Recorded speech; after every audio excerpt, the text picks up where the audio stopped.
Hello नमस्कार, मैं हूँ रंजन। एक बार फिर से आप सभी का स्वागत करते हैं अपने चैनल न्यू सक्सेस मंत्रा में। तो दोस्तों, आज हम अगर आप 12वीं का एग्ज़ाम देने जा रहे हैं इस बार 2022 के अंदर, ठीक है? तो आप कन्फर्म है कि हिंदी होगा ही, 100 मार्क्स का हिंदी है। तो हिंदी से ही हम कुछ लघु उत्तरीय प्रश्नों को आपके सामने रखे हुए हैं, ठीक है? जो कि मोस्ट इम्पोर्टेंट सवाल है और यहाँ से सवाल बनने की चांसेस है, आपके एग्जाम में आ सकता है, ठीक है? तो वीडियो को अंत तक देखिएगा, सीखिएगा, समझिएगा कौन सा सवाल है और सभी सवालों को देखेंगे, ठीक है? तो चलिए, सवाल है पहला कि शिक्षा का क्या अर्थ है एवं इसके क्या कार्य हैं। ठीक है, तो शिक्षा जो लेसन है आपके जे कृष्णमूर्ति के द्वारा लिखा गया, तो उसी लेसन का एक सवाल है कि शिक्षा का मतलब क्या है और इसके क्या कार्य हैं, ये आपको बताना है। तो देखिए, यहाँ पे दिया गया है कि शिक्षा का अर्थ है जीवन में आंतरिक स्वतंत्रता एवं सत्य की खोज करना। ठीक है, आपको आंतरिक स्वतंत्रता चाहिए और सत्य की खोज कर सके, यही शिक्षा का सबसे बड़ा अर्थ है। आगे बोला है कि शिक्षा के द्वारा ही आपसी सहयोग, सद्भाव, प्रेम, करुणा, दया, क्षमा आदि भावों का विकास हो सकता है। ठीक है, बोला है कि शिक्षा के द्वारा ही सहयोग, सद्भाव, प्रेम, करुणा, दया, क्षमा इस सब का विकास हो सकता है। ठीक है, आगे बोला है कि इसका कार्य है कि समग्रता में जीने के लिए सीखना तथा अपने आप को जानना ही वास्तविक शिक्षा का कार्य है। बोला है कि समग्रता में जीने के लिए सीखना और अपने आप को जानना ही वास्तविक शिक्षा का कार्य है। अगर आपके पास शिक्षा है तो आप अपने वैल्यू को समझेंगे, आप अपने महत्व को जानेंगे, आप क्या हैं इस चीज़ को जानेंगे, ठीक है? और समग्रता में जी सकते हैं, आप कहीं भी आराम से अपने लाइफ को सिक्योर कर सकते हैं, आराम से जी सकते हैं। वही कह रहा है कि शिक्षा का यही कार्य है, समग्रता में जीने के लिए सीखना तथा अपने आप को जानना ही वास्तविक शिक्षा का कार्य है। चलिए सेकंड सवाल की तरफ बढ़ते हैं। दूसरा जो सवाल है आपके सामने है कि अगर हमें वाक शक्ति न होती तो क्या होता? तो देखिए, ये बातचीत लेसन का सवाल है, ठीक है? बातचीत आप पढ़े होंगे तो उसी में क्या सवाल है कि अगर हमें वाक शक्ति न होती तो क्या होता? वाक शक्ति मतलब बोलने की शक्ति, बोलने की पावर। मतलब आप सिंपल सा बात समझ रहे हैं कि अगर किसी के पास वाक शक्ति ना होती, जो बोल नहीं पाता, अगर पूरे संसार में माने किसी भी व्यक्ति के पास बोलने की शक्ति नहीं होती, वाक शक्ति नहीं होती, क्या होता? सिंपल सा, कितना आसान सा सवाल है। कह रहा है कि अगर हमें वाक शक्ति ना होती तो हम सब चलते फिरते पुतले की तरह नजर आते। बात सही है, ठीक है? अगर सब लोग चलते फिरते पुतले की तरह नजर आते, सब लोग, कोई किसी से बोल नहीं पाता, कोई किसी से कुछ कह नहीं पाता।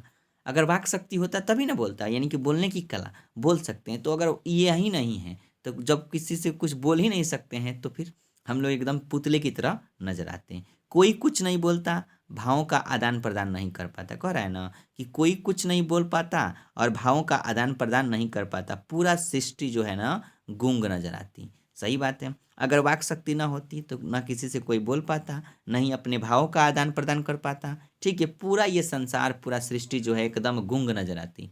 सब लोग बिल्कुल, अब जहाँ जो जहाँ है वहाँ खड़ा रहता, कोई किसी से बोल नहीं पाता एकदम। ठीक है, यानी कि आज के समाज जैसा उस समय समाज नहीं हो पाता। ठीक है, बिल्कुल एकदम चुपचाप शांति से सब लोग जहाँ रहते वहाँ रहते। कोई किसी से अपना भावों का आदान प्रदान नहीं कर पाता, कुछ नहीं कह पाता, कुछ बोल नहीं पाता। तो वही है कि अगर हमें वाक शक्ति ना होती तो क्या होता? तो सिंपल है, लिख दीजिएगा कि अगर हमें वाक शक्ति ना होती तो हम सब चलते फिरते पुतले की तरह नजर आते, कोई कुछ नहीं बोल पाता, भावों का आदान प्रदान नहीं कर पाते और पूरा सृष्टि जो है गूंग नजर आती। ये सवाल है।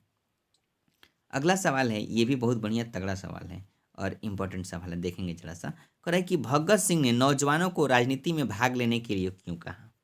भगत सिंह ने नौजवानों को राजनीति में भाग लेने के लिए क्यों कहा है?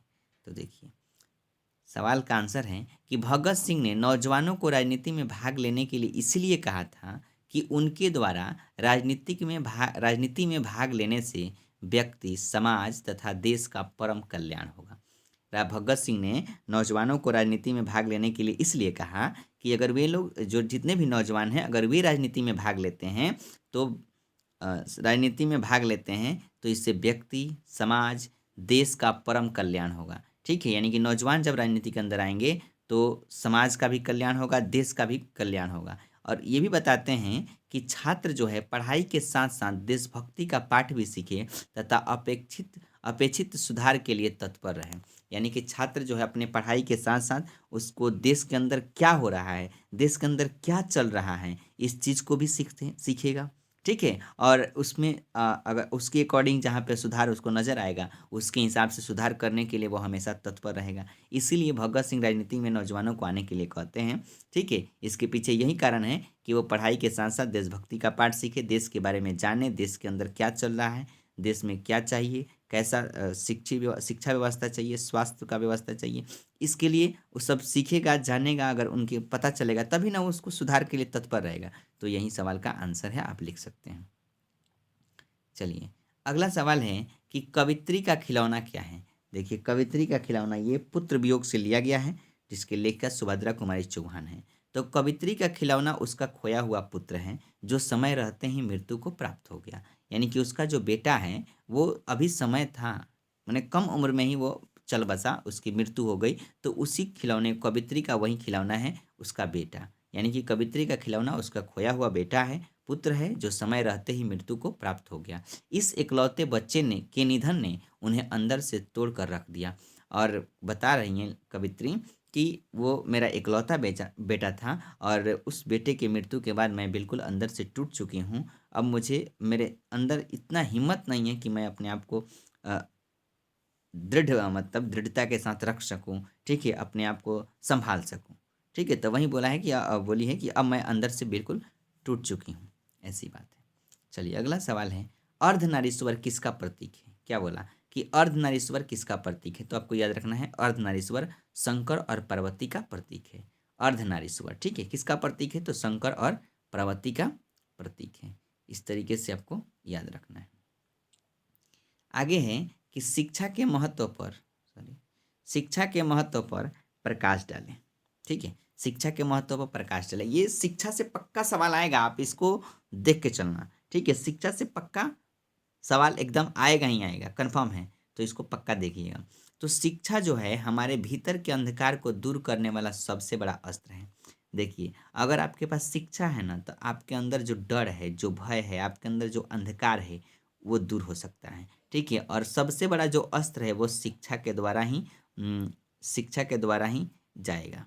ठीक है, यानी कि वही कह रहा है कि शिक्षा हमारे भीतर के अंधकार को दूर करने वाला सबसे बड़ा क्या है, अस्त्र है। शिक्षा ही वह साधन है जिसे प्राप्त कर व्यक्ति पशु व मानव में अंतर कर पाता है। यानी कि अगर शिक्षा नहीं हो पाता तो हम फिर व्यक्ति, पशु, या फिर जो भी व्यक्ति जो है वो पशु व मानव में अंतर नहीं कर पाता।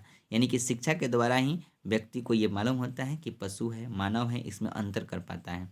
बिना शिक्षा के बिना शिक्षा के मनुष्य मूर्ख, असभ्य, अशिक्षित तथा अनेक दुर्गुणों से ग्रसित हो जाएगा। कह रहा है कि अगर शिक्षा नहीं होगा, बिना शिक्षा के मनुष्य मूर्ख, असभ्य, अशिक्षित तथा अनेक दुर्गुणों से ग्रसित हो जाएगा। ठीक है, अगर शिक्षा नहीं रहेगा तो मनुष्य के पास असभ्यता आएगी, मूर्खता होगी, अशिक्षित होंगे, और अनेक प्रकार के दुर्गुण इनके अंदर आएगा। ठीक है, खराब जो गुण है वो इन सभी के लोगों के बीच आ जाएगा। ठीक है, तो शिक्षा सबसे बड़ा अस्त्र है। अगर आपके पास शिक्षा है तो आप मूर्ख नहीं होंगे, असभ्य नहीं होंगे, अशिक्षित नहीं तो बनेंगे, और जितने भी ये दुर्गुण हैं ये सारी समस्या का समाधान हो जाएगा। यानी कि शिक्षा बहुत बड़ा अस्त्र है। तो शिक्षा बहुत ज़रूरी है, इस लेसन के अंदर बताया गया है। तो उम्मीद करते हैं ये सारी चीज़ें आपको समझ में आई होगी। ये आपका पार्ट 1 था। अब इसके जो नेक्स्ट आप पार्ट 2 आएगा उसमें हम ज़्यादा से ज़्यादा सवालों को लेकर आएंगे। ठीक है, तो वीडियो को आप पूरे देख लिए, थैंक यू। और फिर मिलते हैं हम लोग नेक्स्ट वीडियो में। तब तक के लिए बाय बाय, टेक केयर, अपना ख्याल रखिए। जय हिंद, जय भारत।